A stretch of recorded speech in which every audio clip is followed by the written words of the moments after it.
Ja.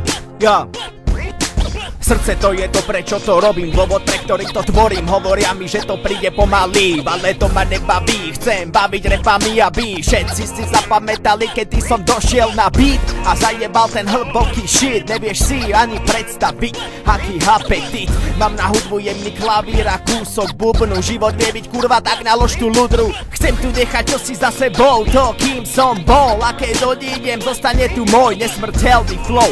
Veci, čo sa mi točili v hlave, prečo sa vždy bojíme postaviť pravde. Strach, predstav si, že by si ho nemal, že by život nebol prepal, ale čistý sepal. Pedál na podlahe, žiadne výčitky na zozname. A vieš, čo je na tom najhoršie? Že vždy, keď si pustíme ten obľúbený track, nahajpovaný na svet, tak hneď ako odznie ten posledný refrén, tak skapeme, všetko zhasne a poloplné je zrazu poloprázdne. Ale ja chcem byť ten týpek, čo píše svoj príbeh a nestačí mu výbeh a možno to vyjde a možno nie.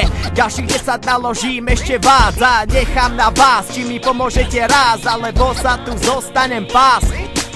Díky za podporu, vážim si každú pochvalu, aj ty svoje sny pozdravuj.